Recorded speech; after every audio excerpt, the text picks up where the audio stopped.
Olá! Hoje a gente vai mergulhar num dos lugares mais secretos do planeta para separar o que é mito do que é realidade, a Área 51.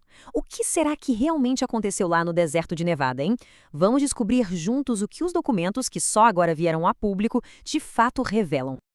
Pois é, essa é a grande questão, né? Por décadas a resposta ficou ali, escondida no mistério, alimentando todo tipo de teoria. Mas olha, a história que os documentos contam hoje é uma de espionagem, de tecnologia de ponta, do comecinho de uma guerra invisível. E quer saber, é ainda mais fascinante que qualquer ficção. Então, para começar, vamos dar uma olhada no que todo mundo, ou quase todo mundo, pensa que sabe sobre a Área 51, né? Aquilo que a cultura pop e anos de segredo do governo nos fizeram acreditar. A gente está falando de discos voadores que caíram, autópsias de alienígenas, tecnologia que veio de outro planeta. São essas as histórias que a gente ouve por aí. O segredo era tanto, mas tanto, que a base virou, sabe, um prato cheio para o folclore de OVNIs. Como não tinha nenhuma informação oficial, ficou um vazio e a imaginação, claro, correu para preencher esse espaço com todo tipo de visão do outro mundo. Ok, agora vamos deixar um pouco o folclore de lado para entrar na história de verdade, aquela que está documentada. E para entender o que aconteceu, a gente precisa voltar lá para o começo e usar o nome real do lugar. Sabe, Área 51 é só um nome que veio de uma marcação no mapa. Mas para a CIA e para a Força Aérea, o lugar sempre foi conhecido como Groom Lake. E entender essa mudança de nome já é o primeiro passo para a gente sair do mito e começar a entender a história real, a história operacional da base.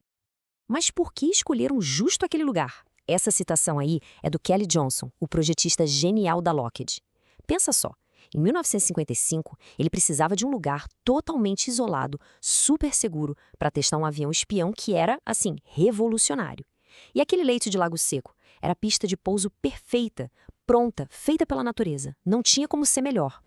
E aqui tem um detalhe bem humano na história, que é até engraçado. Para convencer os trabalhadores a se mudarem para o meio do deserto, do nada absoluto, o lugar ganhou o apelido irônico de Rancho Paraíso. É um detalhezinho que mostra o tamanho do desafio que era construir uma base ultra secreta do zero. E agora a gente chega no ponto central. O verdadeiro motivo para tanto, mas tanto segredo. E não eram alienígenas. Era algo bem terreno. Uma tecnologia tão avançada, mas tão avançada, que podia mudar completamente o jogo da Guerra Fria.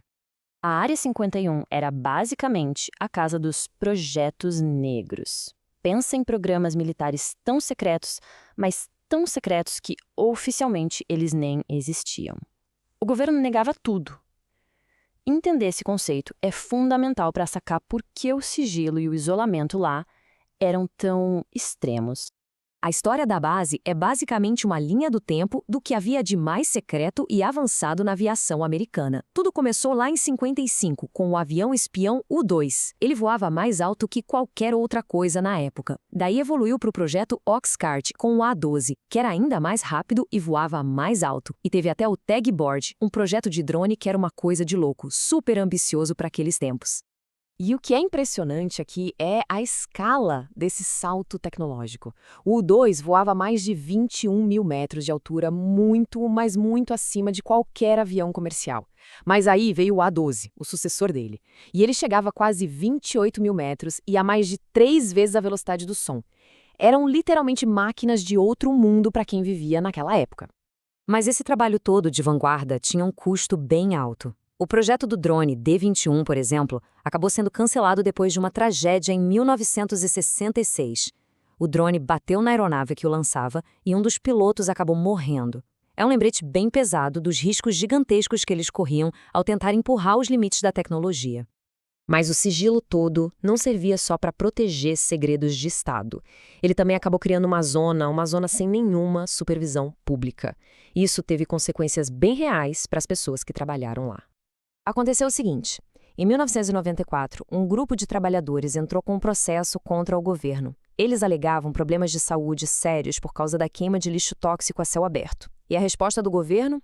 Invocar o privilégio de segredos de Estado. Depois, o presidente Clinton assinou uma isenção especial. No fim das contas, o caso foi arquivado. Por quê? Porque as provas que eles precisavam eram secretas.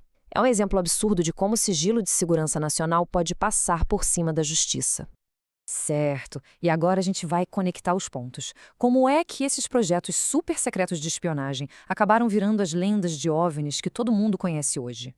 A pergunta é bem direta, né? Se não eram naves espaciais, o que o pessoal estava vendo no céu de Nevada que gerou tanto relato de objeto voador não identificado? A chave da questão está aqui. O U-2 voava no dobro da altura de um avião normal. E o A-12? Mais alto ainda. Agora imagina quem estava aqui no chão, ou até um piloto de avião comercial olhando para cima. Um objeto naquela altitude pareceria estar parado, flutuando de um jeito que parecia impossível. E é aqui que a gente fecha o quebra-cabeça. O que as pessoas viam? Um objeto esquisito, brilhante, se movendo numa velocidade absurda. E o que era, na realidade? Ele era o A-12. O corpo dele era de titânio e, quando ele estava lá no alto, refletia a luz do sol. De uma altitude tão extrema que, para quem olhava daqui de baixo, parecia só um ponto de luz brilhante no céu. A tecnologia secreta era, na verdade, o OVNI. E demorou, viu? Levou mais de 50 anos para essa história se confirmar oficialmente. Foi só em 2013 que a CIA finalmente admitiu a existência da base. E não só isso, admitiu o propósito dela, testar os aviões espiões U-2 e A-12. Foi aí que o mito finalmente deu lugar à história oficial. Isso tudo nos deixa com uma última pergunta, né? Porque os programas que a gente conhece, o U-2, o Oxcar, isso já é história.